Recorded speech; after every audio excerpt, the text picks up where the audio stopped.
Today we are talking about fundamental analysis. So first thing we're going to do is we're going to start with a quote. The quote is, "In the short run, the market is a voting machine, but in the long run, it is a weighing machine." That quote is from Benjamin Graham. He was the author of The Intelligent Investor and kind of the godfather of fundamental analysis. Now, what he means by that is, in the short run, nobody knows what the market's going to do. Nobody has any idea. It's tough to predict, and it's going to go up and down with the trends, the tides, what's hip, what's fashionable. It's going to go up and down just like anything else. But in the long run, it is going to act as a weighing machine, basically saying that take away all the glitz and glamour, which one is truly more valuable? Who has more gold? Who is truly providing value to the end consumer and turning it into net profit and actually generating a return for their investors?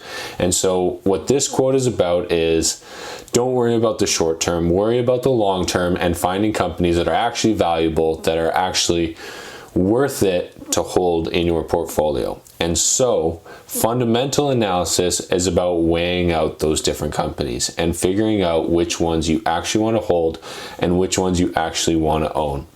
Now, Benjamin Graham, this book was written in the early 1900s, but somebody a little bit more recent, still an older gentleman, is Warren Buffett. A lot of people know him as the chairman of Berkshire Hathaway. And the reason I'm using these two examples in these quotes here is because fundamental analysis and fundamental investing is very strongly rooted in your mindset. You have to have the right mindset in order to be able to weather the storm, in order to think properly about these investing decisions. So I'm giving you these quotes because this is how these two people think, and they are some of the best in the game when it comes to this specific topic. So when we talk about Warren Buffett, the two that I really like from him are, price is what you pay, but value is what you get. And so what he's saying here is, if you buy a stock at $100, and you are happy with the dividend and the cash flow that it gives you back, it is paying you something that you are very happy with and you are glad to pay $100 with it.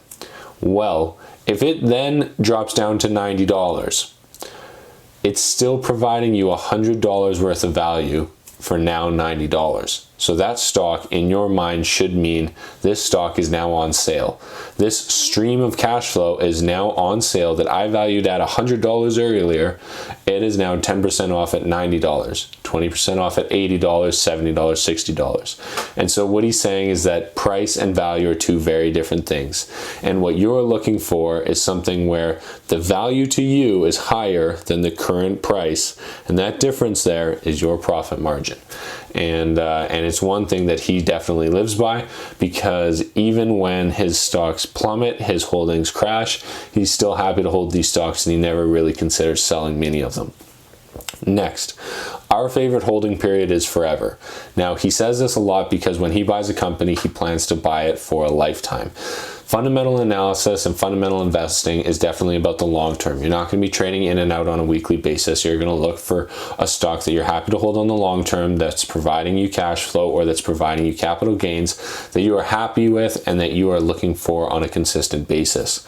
And so he buys these companies that are going to do that on the forever time period because he plans to hold them forever if he can. Some of his investments include Heinz, they include railway companies, they include electricity companies, they include Geico, Berkshire Hathaway itself. So there's a lot of different companies under that umbrella. He owns a minority stake in Coca-Cola.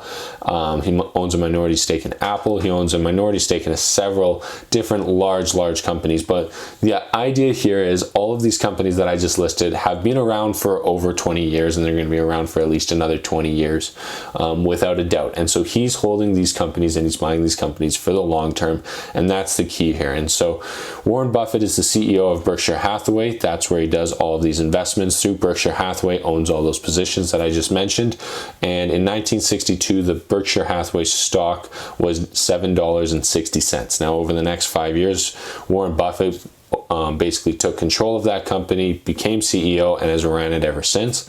And now, trading in 2020, I looked this up today, April 22nd, I believe it is, the stock is trading at $279,960. So really an amazing return. Warren Buffett is one of the richest men on the planet, and he has done this completely through fundamental analysis. And the reason I bring up these two is because Benjamin Graham was actually Warren Buffett's mentor. Reading the book The Intelligent Investor is where Warren Buffett began investing, and that's where he got his initial ideology. And today it's done pretty well for him. He's usually in the top 5 richest people every single year. So in summary, fundamental analysis and investing is about the long term. You're usually looking for one or both, or a combination of capital gains and dividends. Capital gains being buying the stock at one price and selling it at a higher price. That would be considered a capital gain. And a dividend is the dividend that you receive on a monthly or quarterly basis from that stock as a cash payment. Those dividends can be reinvested, or they can be withdrawn for cash flow to either live on or invest elsewhere. Now, the key here is that we are looking for great companies at good prices. It's another distinction here between value and price. We are looking for high value and really great and organic growth and good companies that are high value at good prices. We are looking for that slight difference there, and that's where we want to get in. And that's the analysis and the strategies that we're going to use to find that difference between the price and the value in these companies. But the one thing you need to be really clear about, and before you go any further, is try and set your goals. What are your goals? And then let's find a strategy to get there. What I mean by that is, are you looking for consistent cash flow that you can come back to every single month that's just going to be coming into your bank account through dividends? Because then we can look at strategies to focus on dividend companies.